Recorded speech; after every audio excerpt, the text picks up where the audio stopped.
By this point in the quarantine, you've probably binged your way through The Office for the 20th time, gotten hooked on the never-ending train wreck of Ozark, and found yourself absolutely repulsed by Tiger King, but also can't look away.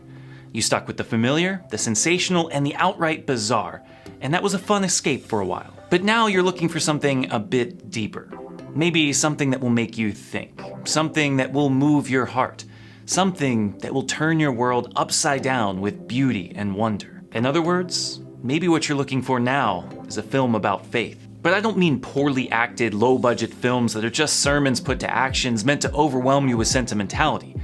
I'm talking about proper cinema, art produced by the best in the business with award-winning acting, cinematography, writing, the whole works, while also being Catholic to its core. In no apparent order, except that I've kept my favorite for last, here are 5 Catholic films that I think everyone should see. What do you get when you convert a Pulitzer Prize and Tony Award-winning play into a movie, getting Meryl Streep, Philip Seymour Hoffman, Amy Adams, and Viola Davis to star in it? You get one heck of a movie, that's what you get. Set in the 1960s, a time when church and society were experiencing tremendous upheaval, the central conflict of the 2008 movie Doubt arises when 2 characters with fundamentally different approaches are forced to lead together a changing church. The religious sister is rigid in tradition, skeptical of change, and wants everything to have its place. She bemoans the diminishment of handwriting due to ballpoint pens and is forever shutting windows, an obvious response to Vatican II, a council called by Pope John XXIII because, as he said, the church needed to open the windows and let in the fresh air. The priest, on the other hand, is loose and familiar in relationships, embraces change, and is open to what the world can offer. He suggests that the Christmas pageant include some secular songs because they would be fun, and plays basketball with the students. It's against this backdrop that the plot of the movie is presented.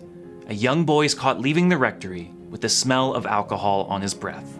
The priest claims that he was admonishing the boy privately so as to show mercy and protection.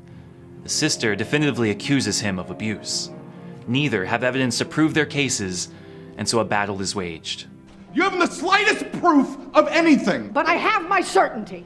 And on with that, I'll go to your last parish. And the one before that. If necessary, I'll find a parent. Trust me, Father Flynn, I will. At the heart of it, Doubt is a parable about the role of uncertainty in life, of how to approach our relationship with God, the church, and a changing world when the facts are not lined up nice and neatly for us. Incredible cast, powerful reflection, major thumbs up from me. Spiritual journeys rarely come when they're convenient and never go according to plan. Just ask Martin Sheen's character in the 2011 movie, The Way. A successful doctor with a conventional life, it's clear that he doesn't see eye to eye with his son, a grown man with little ambition other than to travel. Driving him to the airport for his son's next excursion, he lectures him on getting a real job and making something of his life. We agreed that if I let you take me to the airport, you wouldn't lecture me about how I'm ruining my life. I lied. Days later, he receives a call from the Spanish embassy. His son died while hiking. Forced to disrupt his precious schedule, he hastily travels to Spain with the intention of collecting his son's remains and immediately returning home. Only, once he arrives, he has a change of heart. Filled with grief, anger, and regret, he decides to finish what his son started, carrying his ashes as a pilgrim along the ancient Camino de Santiago, the Way of St. James. Seeking only to get to the destination, he stands in contrast to fellow travelers and tries to avoid them, for he's but a lapsed Catholic seeking no spiritual enlightenment. But something changes along the way. As he continues on with them, often against his will, they grow together, and he grows closer to his son. The Way is a touching movie about grief and reconciliation, one that captures the inherent power of a pilgrimage. You may set out on a journey simply hoping to get to a destination, but you may not end up the same person when you get there. Inspiring, family-friendly, and packed full of wanderlust, it's a great film for people of all ages and levels of faith. What would you do if religious fanatics moved into your neighborhood and began causing trouble? What if they barged into your house with guns and threatened to kill you? Most would probably get out of town, but most do not have the sense of brotherhood of the Algerian monks in the French movie Of Gods and Men. When you make a vow to religious life, really commit yourself to Christian life, you leave behind your own sense of want and begin to prioritize many things above your own safety. The Trappists of the Abbey of Our Lady of Atlas knew this, and when they forgot, they had their brothers to remind them. For years, they lived peacefully in Algeria despite it being a majority Muslim country. The monks do not proselytize their neighbors, but they also don't hide their faith either, providing spiritual and physical support to their impoverished city. The Muslims respect them, and they show great love to the Muslims. Faith and brotherhood are easy when things go well. But as a civil war begins to develop, it becomes clear that the government that had assured their safety is quickly losing its grip, and the appearance of extremists raises the alarm for some of the monks. It's time to get out of the country. But others disagree. There's discord among the monks, and they begin to forget who they are. Grounding themselves in prayer, letting their superficial desires fade away, and committing to one another, they decide, all together, to stay, even if it might kill them, to be in solidarity with one another, but also to be in solidarity with those in the city. The screenplay is based on a true story and is the winner of the 2010 Cannes Film Festival's second highest honor. Beautifully shot and thoughtful, it uses simplicity and silence to force the audience to grapple with the profound questions it asks. Fitting for a Trappist film, there is no CGI, no special effects, just the raw beauty of a brotherhood of faith on display. Keeping the seal of the confessional can be one of the most difficult crosses to bear for a priest, but no amount of training could have prepared Father James for what he heard in the opening scene of the movie, Calvary. I'm going to kill you, Father. Certainly a startling opening line. Abused by a priest as a child, the penitent makes his promise precisely because he knows that the priest is a good and faithful man. Just as he had his life taken away from him as an innocent boy, so too would the priest, innocent to these crimes, have to die. Only he would give the priest a week to prepare. And so the priest begins, like Christ, on his walk to Calvary, prepared to sacrifice for his flock. Despite knowing his inevitable fate, he does nothing to protect himself and seems to care little about what will eventually happen. All the confession does is give him a greater sense of urgency to heal a church and country torn apart by sin. In scene after scene, he is confronted with disillusionment and despair in his people, a people acutely aware of the sins of the church and their own sins, knowing no way out and so falling deeper into their vices. They mock the church and the church plays the victim. Despite the constant awareness of sin all around them, there is no sense of forgiveness, repentance, or redemption.